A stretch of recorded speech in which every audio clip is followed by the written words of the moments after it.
Hello everybody, my name is Renee and welcome to the Go Within channel, where I help people to go within themselves to find their own answers. I love this process. Great topic for today's life coaching episode. 10 ways to love yourself. But let me back up real quick for a minute. You may have heard someone say to you at some point, you need to love yourself. Love yourself first before you love somebody else. And you may have also thought, well, that sounds well and good, but what exactly does that mean?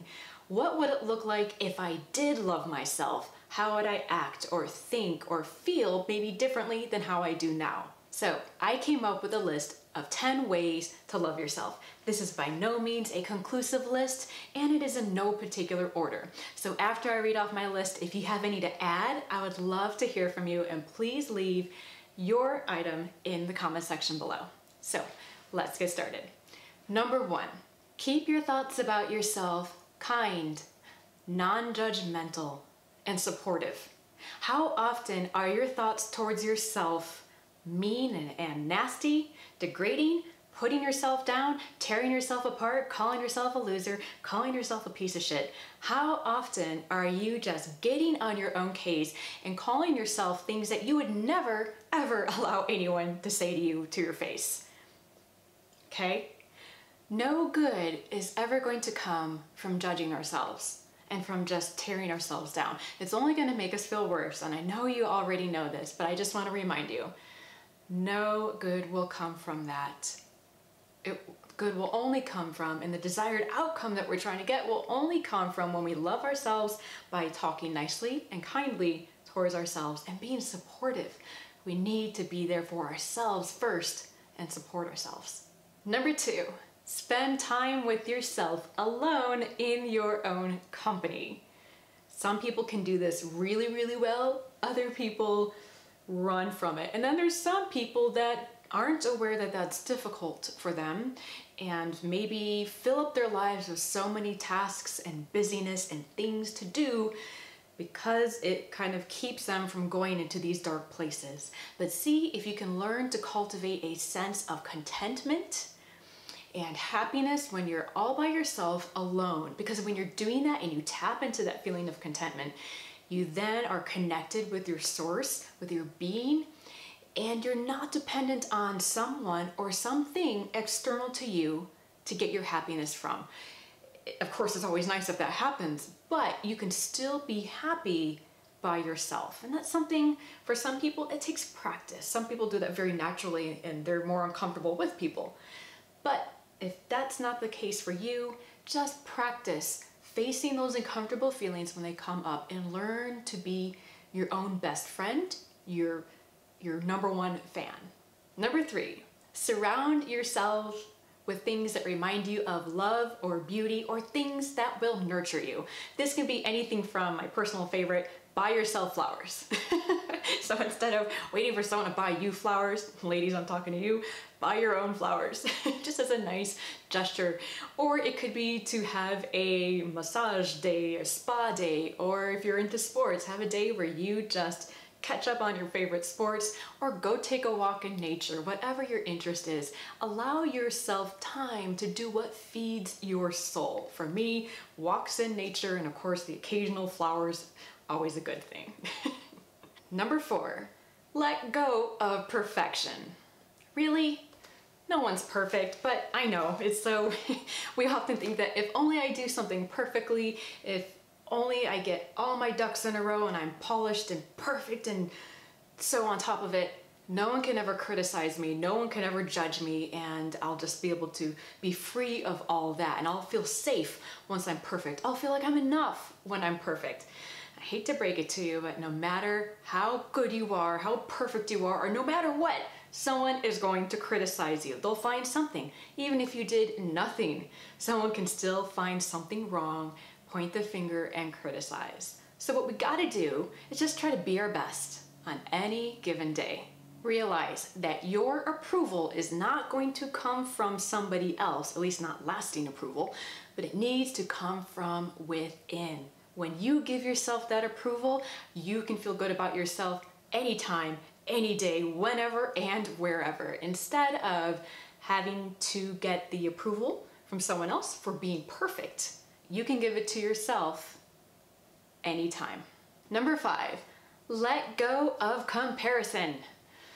Oh, comparison, I have heard called the thief of happiness. You can be feeling good about yourself until you are up against someone else who is more beautiful than you, more handsome than you, more successful, has more money, has a better relationship, has a better home, has a nicer car. And no matter what, you feel like you're just not enough. And then your happiness that you were feeling is just killed. So remember, we're all unique and we're all going through a different journey. And if someone else is looking more polished and like they got it together and you're just a one hot mess, you don't always know the inside story. You don't always know, what's behind that polished exterior. We all have our stuff that we're working on. So when you catch yourself comparing to somebody else, stop it right there and remember, you don't know, you may not know what's going on with them, and that your path is unique, and that comparing yourself is the fastest way to feel this big. So don't go there. You don't need to. Enjoy and appreciate who you are, all that you have done, and what you're doing right now. Number 6, stop externalizing your power. In other words, let go of caring what other people think of you. For some people, this is a big thing. What are they thinking of me? What are they saying? I walked away and I said this, or are they really thinking that? Are they thinking I'm a fraud? Oh my gosh, and the mind can just go and go and go. So what we got to do is to learn how to, instead of deferring to others, I'm going to go back to the approval thing. Instead of deferring to others for our sense of validation and self-worth, we got to give it to ourselves first. So this is a common theme. Everything has to come from within ourselves instead of someone thinks I look good, someone thinks I'm successful, someone thinks I did an okay job on this project at work. It's always nice to hear those things, and there's nothing wrong with that, but we gotta not look for that as the basis of our self-worth. We gotta know in our hearts that our intentions are good, what we're doing is good, you're doing the best that you can, and that is enough. And if you get a compliment or someone's approval or validation, icing on the cake. But it has to come from you first. It has to come from believing in ourselves, having that confidence, using that I am presence to state who you are, what you are, and to move from that place of believing in yourself. And that is how to be free from caring about what other people think of you. Number 7, stop blaming yourself or others. So blame is a way to discharge pain and discomfort, is to avoid taking responsibility, is to avoid looking at yourself. Whatever the situation is, take full responsibility. And sometimes we can blame ourselves because we feel bad about something that went wrong, and we can be just mean and nasty to ourselves and just beating ourselves up. We're past the point of guilt. We're just going into self-deprecation. Now, this is not good. Anytime you catch yourself blaming yourself or somebody else, that tells you right away that you need to kind of get still and get quiet and see the situation for what it is, and then take responsibility for your role in it. And that doesn't mean beating yourself up. That means learning from it, growing from it. Instead of assigning fault and blame and judgment, learn from it. Use it as a way to learn instead of it being black or white, right or wrong. It's just, this is what happened. See it objectively and learn everything you can so that the next time that situation arises, you are better equipped to deal with it in a more positive way. And we're all learning. Number 8, be as gentle and kind to yourself as you would for your best friend. So many times we give love and care and friendship and companionship to others, but we're not even that way back to ourselves. And I kind of touched on this earlier. Give yourself the same kindness, the same patience, and the same understanding that you would give to your friend. If your closest friend came up to you and was telling you about a situation, you wouldn't launch into a tirade of judgment and criticism and blame and shame. You would be kind and understanding of your friend and maybe gently point out ways where they might do something different. So why can't we do that with ourselves? Why is it okay to be nice to your friend or nice to your dog? But when it comes to yourself, you're brutal. We got to change that. We have to start, when we catch ourselves in that mode where we're lashing out at ourselves, we have to say, all right, stop. That's not helpful. And be kind, be gentle with yourself. Number 9, let yourself have fun. Let yourself have unstructured time. And I know for some people having unstructured time can make you uncomfortable if you're very task-oriented. So fun may be, again, going out in nature, going for a bike ride, hanging out with friends, watching a sports game. It may be going out and take pictures of nature. That's one of mine. It may be spending quiet time alone, maybe rearranging your closet or something in your house. It may be going shopping if you like shopping.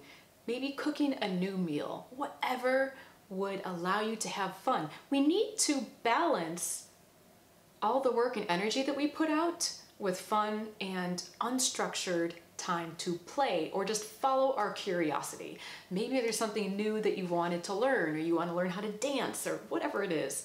Let yourself explore that. And when you recharge your batteries, you will have more enthusiasm and energy to do all the work that you need to do the next day. Number 10, and I love this one. Believe in yourself. Know your value. Know your worth. It's just so important, so full of meaning. I love this because so many times we don't know our value, we don't know our worth, we shortchange ourselves, we settle for less, and it's because we're telling ourselves we're not good enough. We're telling ourselves we're not enough, not smart enough, not beautiful enough, not sexy enough, not intelligent enough, whatever, not enough. And it's all a bunch of crap. We have to believe in ourselves. We have to know our worth and never let anybody take that away from us. Never, especially, never let ourselves, that little negative and critical voice, can never take that away. Don't let it. Catch yourself. When you start to think that way and that voice comes up and it says, yeah, but you really, screwed up on that one. And, oh gosh, what are they thinking about you? And, going on and on and on. Stop it right in its tracks and don't engage with it further. Don't feed it. For some of us, that voice comes up often, all day long. That's where we are all the time. But we can turn that around. We can start to catch it and say, nah, I'm not going there. Sorry, I don't believe that. I did all right. I'm just fine. I'm learning and I'm doing my best. Believe in yourself and know your value. Your value is high. Your value is that diamond inside, the diamond heart. Okay? So there's my list of 10 ways to love yourself. Let me know what you think. And like I said earlier, if you have any to add, because there could be a lot more, please leave it for me in the comment section below. Thank you so much for joining me. I really hope that this has helped you and gotten you thinking about this. It's so important. Thank you so much for watching. I hope you will like, share, and subscribe. I'll catch you next time.